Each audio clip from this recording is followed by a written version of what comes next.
What's up, guys? KyleHuntFitness. So, about a week ago, I put up a Q&A picture on my Instagram, which is just @HuntFitness. I'm at the beach right now, so this whole video, just a little disclaimer, if I decide to keep it and the sound is terrible because of the ocean or the sun makes the visibility terrible, I decided to keep it. I'm sorry, but I thought the beach would be a cool backdrop for this video. So anyway, I'm gonna do the Q&A a week late. Posted it like last week, but hey, better late than never. All right, so let me find the questions. All right, question number one. Best advice on how to build up genetically small biceps that are resilient to growth. Well, I don't know if I'm the best person to ask this because I have pretty small biceps, but with any muscle, the key to growth is going to largely come down to volume. So with arm training, you're going to have to train them probably more frequently than once a week, probably 2-3 times a week, and you're going to hit them with adequate volume, which, you know, depending on how much volume you train with your arms currently, adequate volume to increase growth for you might just be adding a few sets here or there, maybe adding an extra 3 sets of biceps or 3 sets of triceps per week. Or maybe that doesn't even work. Maybe you need an extra 6 sets of triceps and bicep volume per week. So the key here is just increasing volume. An easy way to do that is to increase frequency. So if you train arms once a week, bump it up to 2 or 3 times per week. Just that alone will increase the volume, and that should do the trick. Maybe I should take my own advice. Next question. Thoughts on carbohydrate intake on training days versus non-training days? Now this is a very interesting question because I get asked it quite a bit, and I have 2 different answers. One, for the majority of my clients, I do have different carbohydrate days on training days and rest days, and I do that really just to try to partition a little bit more carbs on training days. Now, do I think it matters a lot? Not much. I don't think it really matters. I think if you do just constant, you know, 1 carbohydrate intake every single day, rest day, training day, does not matter, versus having a little bit more carbs on training days and then having a little bit less on rest days. I don't think it's going to make much of a difference. However, psychologically, it kind of makes it easier because you can have a little bit more carbs on training days, so you just have more carbs to work with. That's why I like doing it. And then when you're not training, you tend to not be as hungry on rest days, so it's a little bit easier, I've found, to have a little bit less calories on those days. I don't think there's a huge difference in terms of actual progress. I just think it's, you know, it makes things nice. Next question from my boy Don Crack, former client, soon to be client once again. Extra leucine, is it worth it, plus glutamine? This is a good question too, because you see, well, I'll start with glutamine because I love talking about it, because you still see supplement companies put out a bunch of glutamine or products with glutamine in it. And as far as I know, there's no studies that really supports glutamine as far as muscle building or muscle recovery or performance in any way, athletic performance in any way. But companies still put it in their products. However, glutamine does have some benefit, some immune benefits, some digestive health benefits, but there's better supplements than the amino acid glutamine in terms of digestive or immune health. So I don't think glutamine is worth the money. Definitely not if you think it's helping your recovery or muscle building in any way, because it just hasn't been, the research just doesn't support that. Leucine, so if you're not aware, leucine is one of the 3 amino acids in BCAAs, branched chain amino acids: leucine, isoleucine, and valine. They work best when they're combined. However, leucine is the main driver in muscle protein synthesis, so that's why out of the 3 branched chain amino acids, leucine is definitely the most popular and definitely the most, probably the most beneficial. But with that being said, even with, well, first I'll touch on branched chains versus leucine. As far as that goes, like from a price standpoint, I think you're better off just buying a BCAA mix, because leucine tastes terrible, and not a lot of companies make, you know, like a flavored leucine supplement that I know of. But there's hundreds of BCAA supplement products on the market, and they taste pretty good. So if you do want to supplement with extra leucine, I would just go with a branched chain amino acid. Now, the question arises, is it worth the money? Is it worth buying a branched chain amino acid product? What are we up to? 3, 4 hats, 5, 6 shots already? 5 minutes in the video. All right, so is it worth it? If your protein intake is adequate, so around a gram per pound of body weight, I don't think you're gonna get much out of taking a BCAA product. If you have the extra income, if you have the extra money to spend on supplements, or want to maybe make a 1% difference, yeah, give it a try. I mean, it tastes good. The BCAA products, you know, that I've had taste really good. It gives you a little substance to have during training if you want to sip on something besides just water. It might be a good idea. But I don't think you have to do it. I don't think it's gonna make or break you. Go back and watch, for anybody listening, go back and watch my video titled 3 supplements, the only 3 supplements that matter. I talk about really protein, caffeine, and creatine being, for performance, I think those are the 3 to spend your money on. Next question. The next question is, what to do about a lower back injury? I'm gonna tell you, because I don't know anything based off this question, that I'm not even gonna answer this, because there's hundreds of different possibilities. The lower back is very intricate, and I think anything I would say would just be me spewing bullshit out of my mouth. Depends on how serious it is, but I think you should probably get it checked out by a professional if it's really bothering you. You know, maybe just rest, recovery, just let it, you know, here I go, I'm spewing bullshit. Just, if it's bothering you a lot, get it checked out. Go see somebody, all right? Someone more qualified than me. But, next question. Ooh, next question's from my boy Freak Out Fitness, my boy Nick. He's been helping me out, holding the camera. I really need him right now, but I'm in South Carolina and he's in New York. He should have came down to South Carolina with me, but because I need someone to hold my camera. But, all right, bench press, dumbbell versus like the barbell. It was actually funny. I was going to answer this question on video in a training video like a week or 2 ago. Nick asked me this question in the gym while I was training, like what my opinion was on using barbell versus dumbbell. And it's a good question, so I'm glad he asked it here. So I'm a powerlifter. I compete in powerlifting. So the bench press, the barbell flat bench press, is one of the 3 powerlifting movements: the squat, bench press, deadlift. So for a powerlifter, the barbell bench press is by far the most important. You need to spend, it's not even close to how much more time you need to spend bench pressing with the bar than you do with a dumbbell or really any other pressing movement. The bench press has to be, I would say, at least 4 times is important. You should be spending 4 times the amount of time, volume, effort, everything on the barbell bench press if you are a power lifter. Because that is one of the, there's only 3 movements you're tested on, and that's one of the 3.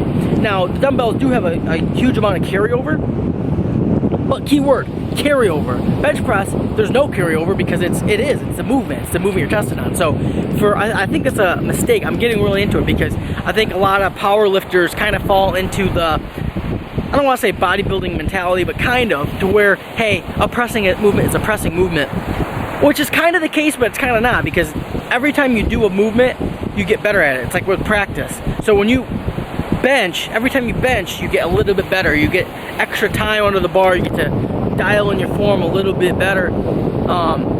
So by far, barbell bench press for a powerlifter is by far most important. Now, there are still some benefits in incorporating dumbbells, but like once in a while as an assistance movement. Now, from an aesthetic standpoint, muscle building standpoint, barbell versus dumbbell, I don't really think there's much of a difference. Obviously, with the barbell, it's a little bit easier to load. You can put a little bit more weight. It's easier to increase your weights, the progressions from week to week. So from a, you know, progressive overload standpoint, I think the barbell might be easier. But I love dumbbells too from a muscle building standpoint. A little bit different type of movement because it's unilateral. Both arms are working them, you know, individually, not on a fixed bar. I really love a one-arm dumbbell bench press where you literally only hold one dumbbell and the other side has to brace. I love that. But from a muscle building standpoint, I don't think it really matters. I still love the barbell, but I think dumbbell can be interchangeable. I don't think you need to spend as much time I think you can spend an equal amount of time on the barbell and the dumbbell. So hopefully that answers everybody's question on that topic, because it's a good one. I wonder what everyone on the beach thinks I'm doing, holding a camera and talking into it. I don't know. Alright, I would like to hear what your personal opinion is regarding the optimal training style or training split for a natural bodybuilder. Can't talk. So I don't think there's really an optimal split for a natural bodybuilder. I think anything with increased training frequency, so anything where you're hitting muscle groups more than once a week, about 1.5 or 2 times per week, up to 3 times per week, is probably going to be optimal, quote unquote optimal.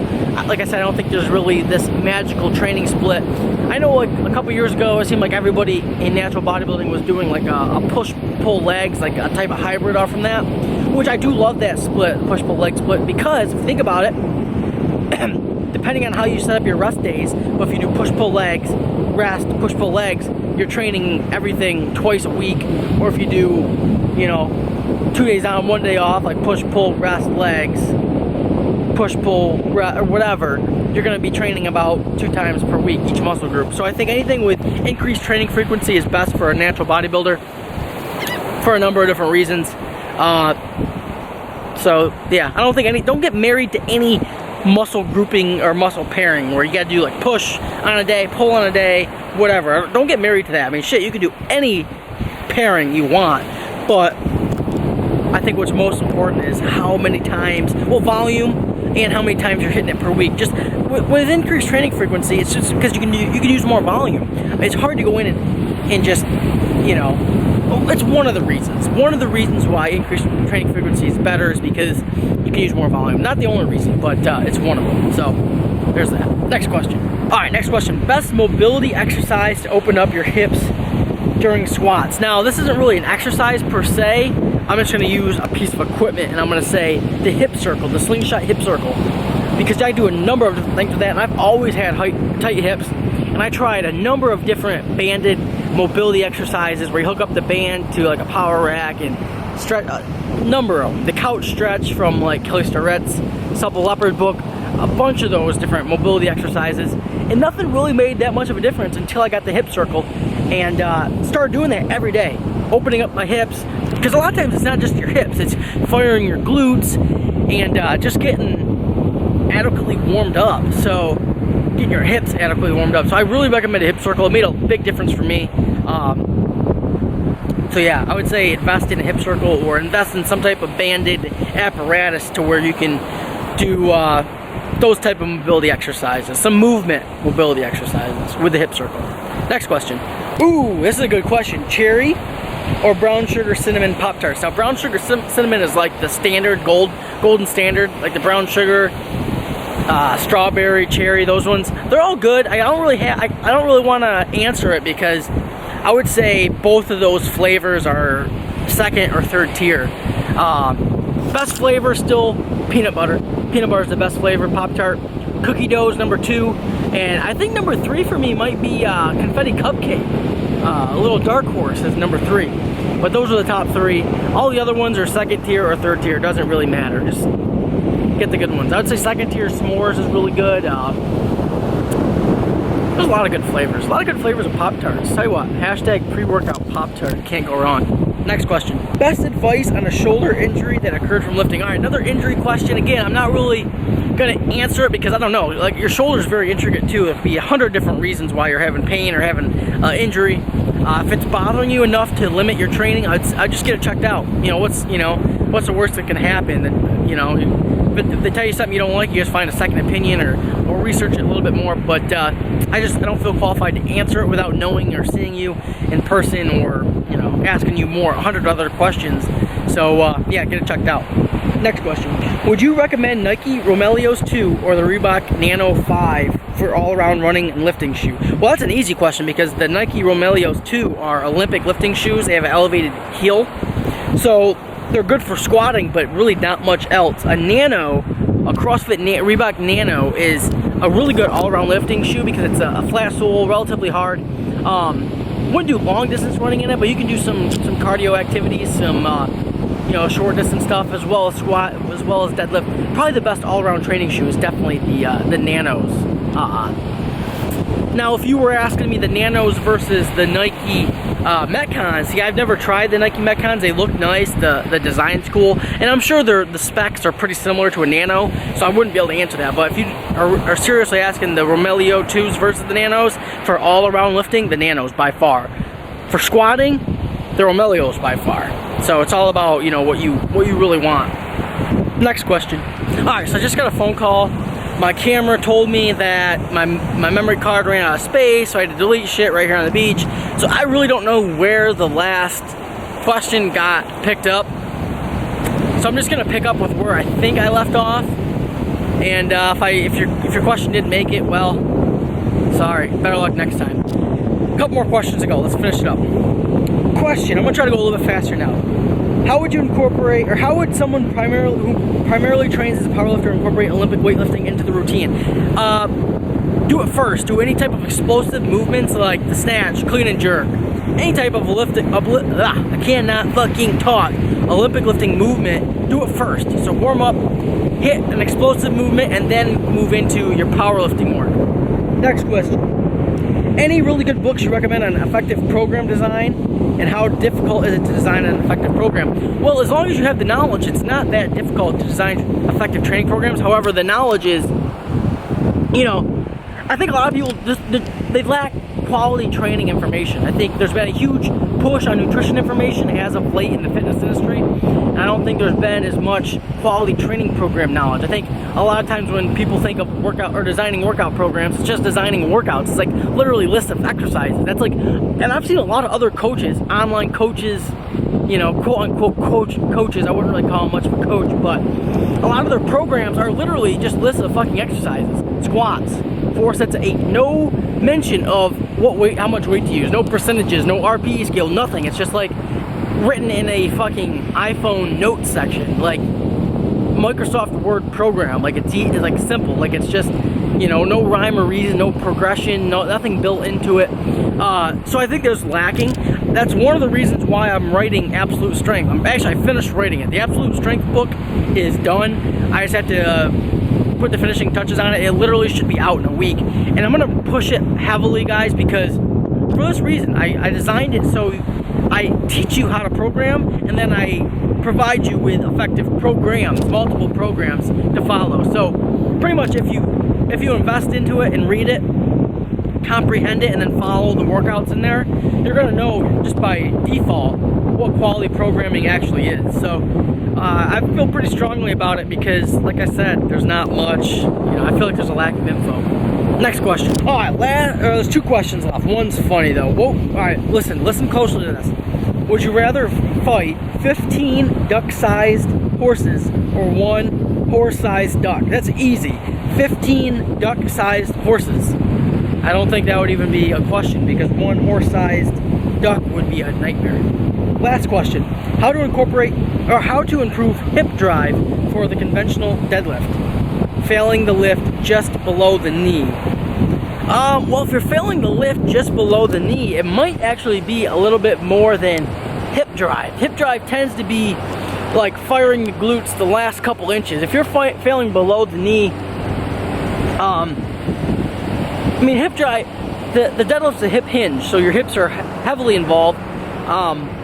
But if you're failing just below the knee, I would say start incorporating some pause deadlifts right below your knee, right in that area, right in where you tend to miss, and you know, just hammer that area. I think that would be the best way to improve that.